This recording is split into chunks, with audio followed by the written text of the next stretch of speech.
Okay, so today we're going to dive into something pretty wild. Oh, yeah. Human immortality. Okay. What if, like, we just figured out how to stop aging? Nah, No more wrinkles, no more gray hair, just you forever. just you forever. We're going to explore this idea through a thought experiment called the timeless bloom, Okay. which basically walks us through what might happen if we actually achieve biological immortality. So this is not us, like, predicting the future. No. This is more of a what if. Yeah, exactly. It's a thought experiment. It forces us to kind of confront some pretty big questions. Yeah, like, what does it even mean to be human? Exactly. If death is no longer a factor. Right. So the timeless bloom is broken down into phases, and each one kind of explores a different stage of this immortal future. Okay. So the first phase is called the initial bloom, and this spans like the first few decades to centuries after immortality becomes like a reality. 100 years? Yeah, so think about it, right? The initial euphoria, everyone's like, woohoo, we beat death. Party time. But then the panic sets in. Oh no, yeah, everyone's still here. everyone's still here. What do we do? And so the excerpt really highlights this population crisis Yeah, that's a big one. as like a major issue. Ah, Imagine a world where everyone lives forever. oh wow. How do you manage resources? How do you plan for the future with like an ever-growing population? It's tricky. You might be thinking, well, just like implement some population control measures, Well, but it's not that easy. it's not that simple. Yeah. Think about the ethical dilemmas, For sure. the potential for social unrest. Yeah. Would governments be forced to limit the number of children people could have? Yeah, and would people even want to have children? In a world where they themselves never age. Right. This is where it gets really interesting for me. Would our ambitions change? I mean, think about it. Would we still strive for success in the same way? Would we still be climbing that corporate ladder? Or would we see a shift towards, focusing on relationships, art philosophy, Things that could sustain us. over an endless lifespan? Yeah. Maybe art and philosophy and relationships would kind of take center stage. But would those things eventually lose their meaning? I mean, if you had eternity Right. to master every art form, to explore every philosophical concept, Would it all just become kind of boring boring? after a while. That's a chilling thought. And what about things like education and career paths, Right. all designed around a finite lifespan? Uh-huh. Would you go to school for centuries? Oh my God. Have the same career? Some millennia? For millennia? It's almost impossible to imagine. How would our institutions even adapt? Yeah, and what about marriage? Oh yeah. Till death do us part takes on a whole new meaning. When death is just off the table. Right. We might see completely new forms of relationships emerge. Yeah. Ones that are built around something other than this traditional concept of forever. Right.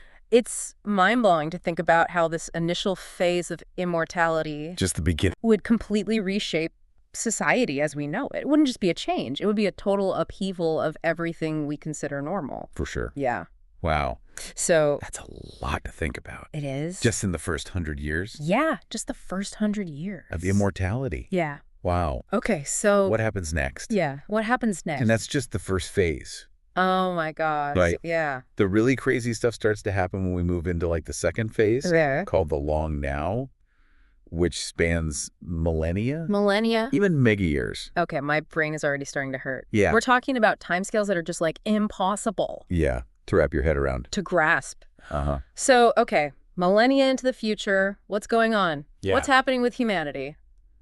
Are we all just floating around in space pods, eternally bored? Well, boredom is definitely a concern that the timeless bloom brings up. Yeah, I can see that. If you have endless time, Right. even the most exciting things, Could just become mundane. yeah, would we develop new emotional responses? Oh. Would our concept of time itself change?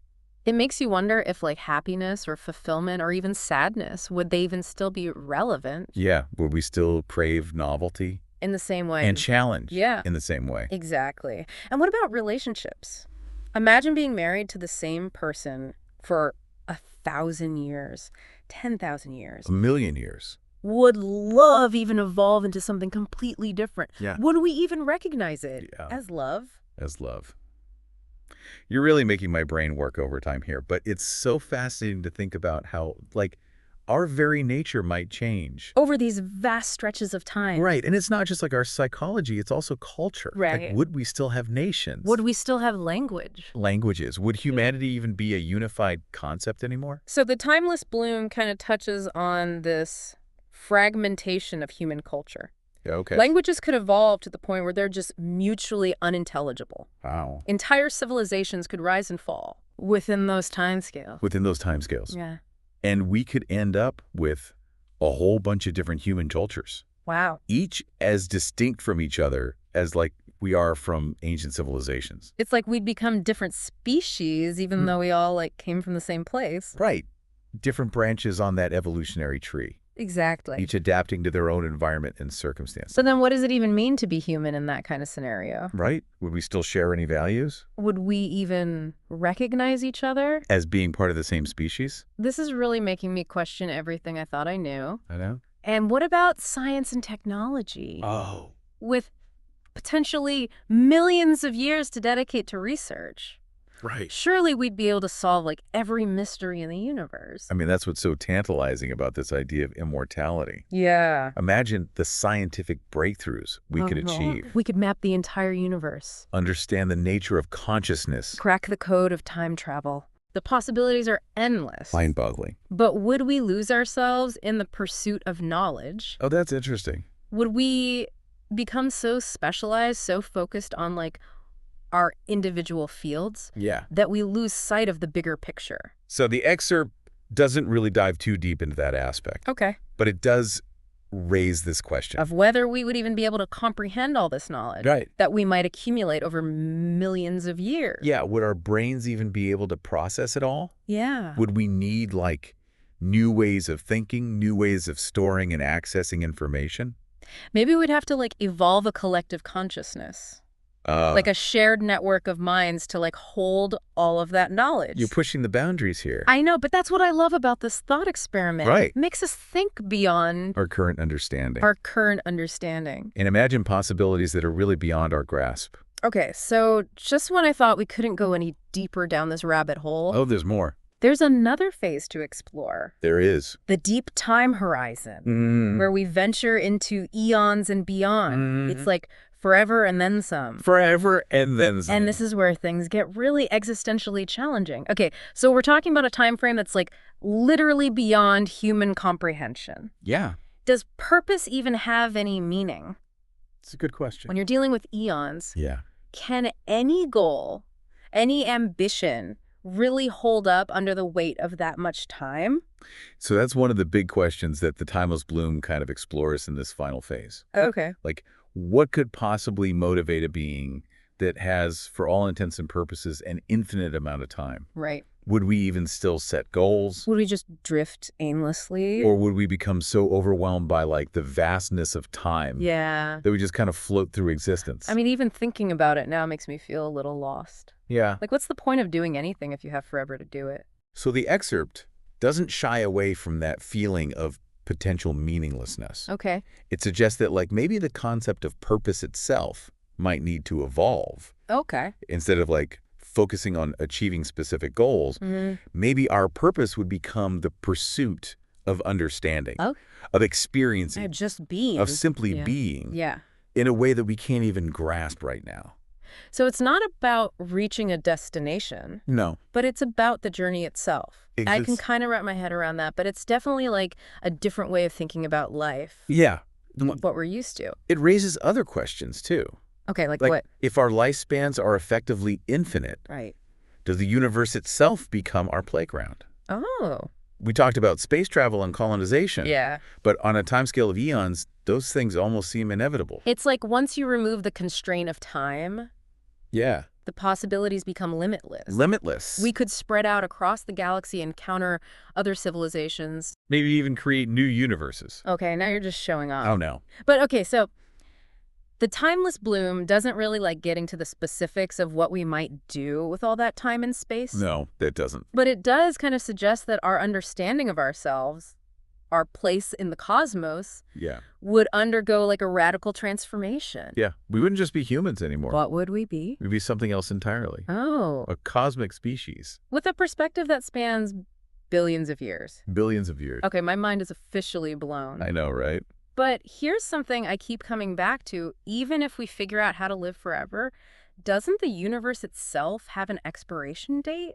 That's a really good point. What happens when the stars burn out? And everything collapses. And everything just collapses in on itself. Yeah, so the timeless bloom addresses that with the concept of entropy. Entropy. You remember entropy? Yeah, it's like the tendency for things to become more disordered over time. Right. It's why ice melts. That's why Yeah. buildings crumble. It's why the universe is heading towards heat death. Yeah, where everything is just evenly distributed energy. And nothing interesting happens anymore. Right. We can conquer death, but we can't conquer the laws of physics. It's a bit of a bummer. It is. But the excerpt frames it as a challenge. Okay. Like, imagine dedicating your eternal existence to solving the problem of entropy. To like reversing it. Can we reverse it Create new pockets of order. in a dying universe? That's one way to look at it, I guess. Right. But even if we don't find a way to outsmart the universe, there's still that question of like what happens to our sense of self. Over these vast stretches of time. Would we even recognize ourselves after billions of Oh, years yeah. of experience and change? So that's another big question that the timeless bloom kind of leaves us with. Yeah. Would we retain a coherent identity? Over eons. What would it even mean to be you? When you have existed for a period of time that's basically meaningless, Would we even still think of ourselves as human? would we have evolved into something so different? So far removed from our origins that the label doesn't even apply anymore. It really challenges how we think about identity. Right. So the timeless bloom doesn't give us any answers. Oh, of course not. It's a thought experiment, not a prophecy. Right. But it forces us to confront this ultimate mystery. Of what does it mean to be conscious to exist? When time and space become irrelevant. It's a lot to wrap your head around. It is. I think I need a nap after this deep dive. I know, it can be overwhelming. But it's been incredibly thought-provoking. Yeah.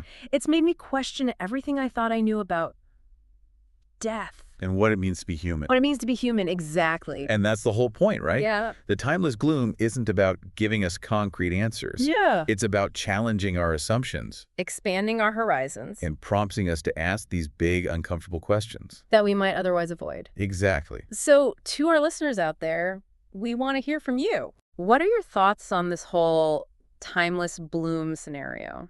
Does it terrify you? Does it excite you? Does it leave you completely bewildered? Let us know. Yeah, this deep dive has been a wild ride It has. through the potential consequences of immortality. From population explosions to the meaning of life in a universe without end. Yeah, we've covered a lot of ground. We have, but this conversation is just the beginning. It is. We encourage you to keep exploring, keep questioning, and keep that spark of wonder alive. Because whether we achieve immortality or not, the human capacity for curiosity and imagination. Is something truly worth celebrating. Absolutely. So we'll leave you to ponder the mysteries of time, space, and what it means to be human. Thanks for joining us. On this deep dive into the timeless bloom, Until next time. keep those minds open. And those imaginations running